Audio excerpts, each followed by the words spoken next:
अब अहिले त खुसी हुनुहुन्छ नि? एकदम खुसी छु अहिले। अनि के भन्न चाहनुहुन्छ त? सबै सहयोग दिने दादाहरूलाई सबैलाई धन्यवाद चाहन्छु। धन्यवाद दिन चाहन्छु। ल उहाँको लागि ताली बजाइदिनु। तपाईँ एक्लै हो नि ताली बजाउनु, त ताली बजाउनु उहाँको लागि है। सहयोग गर्नेहरूको लागि धन्यवाद है। धन्यवाद। एकदम खुसी हुनुहुन्छ है? एकदम खुसी छु। धन्यवाद भन्न चाहन्छु। राम्रोसँग पढ्नु भनेर उहाँहरूले चाहिँ उहाँदेखि सहयोग गर्नुभएको छ विदेशदेखि है। एकदम पढेर राम्रो बन्नु, भोलि अरूलाई पनि दुःख परेको मान्छेहरूलाई सहयोगी बन्ने खालको चाहिँ पढेर ठुलो मान्छे बन्नु है त। नमस्कार। फेरि पनि म आइसकेको छु सेगुराज चेपाङ घरमा।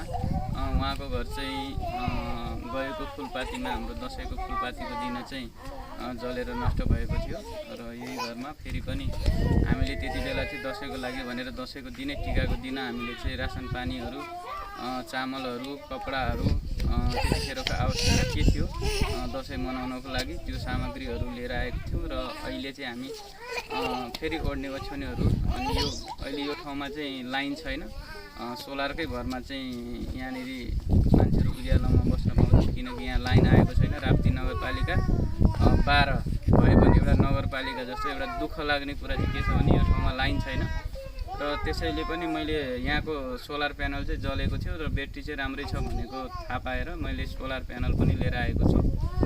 र हाम्रो सहयोगीदाताले त्यति बेला मलाई चाहिँ 30,111 फेरि पनि भन्छ 30,111 सहयोग गर्नुभएको थियो र त्यति बेला हामीले रासनहरू यताउति कपडाहरू गर्दाखेरि 15,430 रुपियाँ हाम्रो त्यति बेला खर्च भएको थियो र बाँकी रकम चाहिँ मसँग थियो 14,600 रुपियाँ थियो। र पछि म फेरि पनि लिएर आउँछु भनेर मैले वाचा गरेको थिएँ र सहयोगीदाताहरूले भनेको अनुसारले चाहिँ मैले फेरि पनि यहाँनिर लिएर आएको छु र बाँकी रकमले सहयोग गर्ने हाम्रो हुनुहुन्छ तीर्थ घिमिरे अविरल राप्ती 2 गडेउलीको हाम्रो राप्ती नगरपालिकाकै हुनुहुन्छ।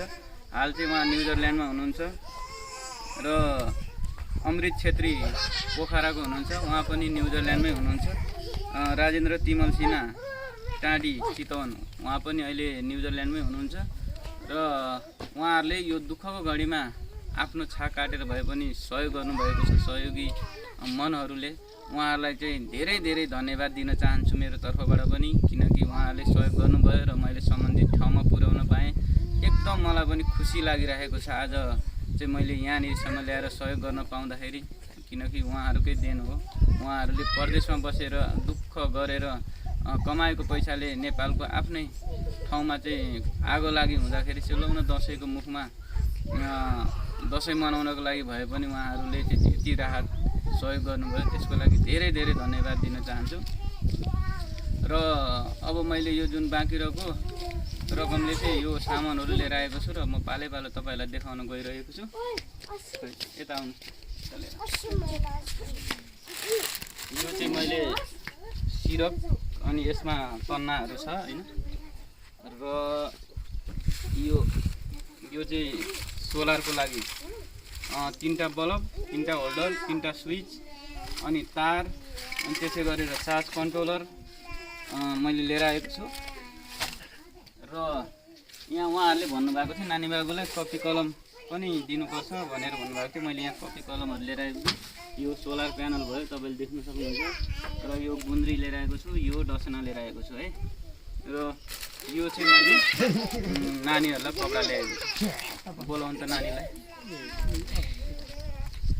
आऊ तिमी आऊ यहाँ आऊ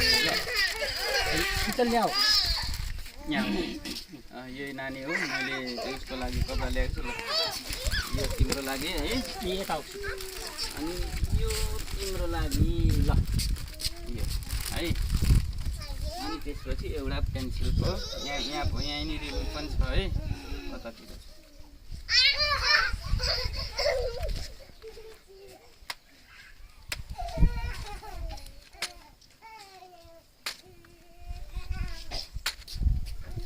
यहाँनिर इरेजर अनि कटर पनि यहीँ छ है। यो चाहिँ तिम्रो लागि ल, धेरै धेरै पढ्नु। अनि सहयोग गर्नेहरूलाई के भन्छौ त तिमीले भन त? धन्यवाद भन।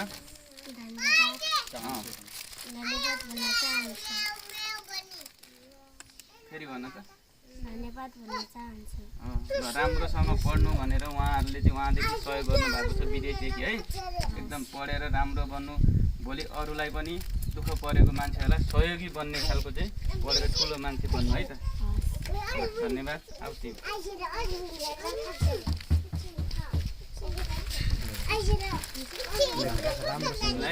है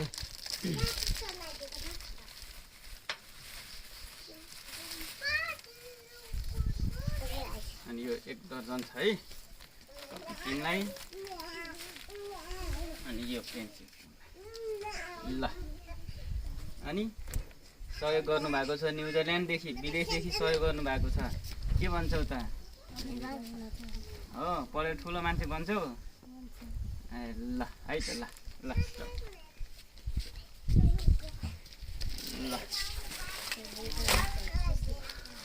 यसरी चाहिँ मैले सहयोग लिएर आएको छु र यसमा चाहिँ हाम्रो लगभग हामीले सोलर प्यानलको सेट भनौँ न, सोलर प्यानल अनि तारहरू गरेर चाहिँ 7050 को चाहिँ लिएर आएको छु भनेदेखि सिरक दसना गरेर 5700 को लिएर आएको छु र एउटा गुन्द्री 250 को ल्याएको छु र कपी कलम चाहिँ मैले 1640 को लिएर आएको छु र टोटल खर्च चाहिँ 14640 रुपियाँ भएको छ। मसँग चाहिँ बाँकी रहेको रकम जुन 30,000 पहिला पठाउनु भएको थियो त्यसबाट चाहिँ हामीले रासन वितरण गरेर बाँकी रहेको पैसा चाहिँ 14,600 रुपियाँ थियो भनेदेखि त्यही पैसाले चाहिँ मैले यहाँ अति आवश्यक कुराहरू ओढ्ने ओछ्याउने गुन्द्री तन्न अनि त्यसपछि बत्ती अति आवश्यकता राति, किनकि बत्ती बालेर खाना बनाउनु पर्ने, खानुपर्ने, बच्चाहरू पढ्नुपर्ने, यहाँ लाइन छैन, त्यही भएर अति आवश्यक लागेर मैले सोलर लिएर आएको छु अरूभन्दा पनि। र यहाँ टोटल खर्च चाहिँ 14,640 रुपियाँ गएको छ र 30,111 उहाँले सहयोग गर्नुभएकोमा सुरुमा हामीले चाहिँ रासनहरू अनि उहाँलाई कपडा अनि उहाँको बच्चाहरू 2 जनालाई कपडा दिँदाखेरि चाहिँ 15,430 रुपियाँ सुरुमा हाम्रो खर्च भएको थियो भने पछि यो सामान लिएर आउँदाखेरि चाहिँ 14,640 रुपियाँ र टोटल हाम्रो खर्च भनेको 30,070 रुपियाँ खर्च भएको छ। र सहयोग गर्ने तपाईँहरूलाई धेरै धेरै चाहिँ धन्यवाद दिन चाहन्छु मेरो तर्फबाट। र मैले यहाँ बिल पनि लिएर आएको छु हैन। र यो घर देख्न पनि सक्नुहुन्छ, आउनुहोस् त भित्र। यति अँध्यारो चाहिँ अहिले पनि यस्तो अवस्थामा छ यो घर है। अहिले तपाईँले देख्नुहुन्छ कि हुन्न हैन, मैले देखाउँदैछु यस्तो अवस्थामा छ। यो घरको माथिल्लो भाग चाहिँ धेरै जलेको छ। यो माथिल्लो भाग अँध्यारो छ अहिले, अब लाइन छैन यो ठाउँमा हैन। यो माथिल्लो भाग जलेको छ, यो जस्ताहरू पनि काम नलाग्ने नै छ हैन। र यो जस्ताहरू काम नलाग्ने भएको छ, यहाँनिर चाहिँ टालटुल पारेर बनाएको छ। त्यसैले चाहिँ अब यो अँध्यारोको लागि भनेर, अब सिरक डस्न अहिले जाडोको लागि भनेर गरेर सोलरहरू लिएर आएको छु। र उहाँहरूले अपेक्षा गरे अनुसारको मैले यहाँसम्म सहयोग पुर्याइदिएको छु, त्यसको लागि धेरै धेरै धन्यवाद पनि दिन चाहन्छु तपाईँहरूलाई। र तपाईँ के भन्न चाहनुहुन्छ? एकदम सहयोग गर्ने एकदम धन्यवाद चाहन्छु है। अहिले त खुसी हुनुहुन्छ है? एकदम खुसी भयो है। अब उज्यालो पनि हुने भयो, अब ओढ्ने ओछ्याउने पनि भयो होइन, अब खानाको लागि रासन पानी पनि भयो, अब अहिले त खुसी हुनुहुन्छ नि? एकदम खुसी छु अहिले। अनि के भन्न चाहनुहुन्छ त? सबै सहयोग दिने दादाहरूलाई सबैलाई धन्यवाद चाहन्छु। धन्यवाद दिन चाहन्छु। ल उहाँको लागि ताली बजाइदिनु। तपाईँ एक्लै हो नि ताली बजाउनु, त ताली बजाउनु उहाँको लागि है। सहयोग गर्नेहरूको लागि धन्यवाद है। धन्यवाद। एकदम खुसी हुनुहुन्छ है? एकदम खुसी छु। ल ल धन्यवाद।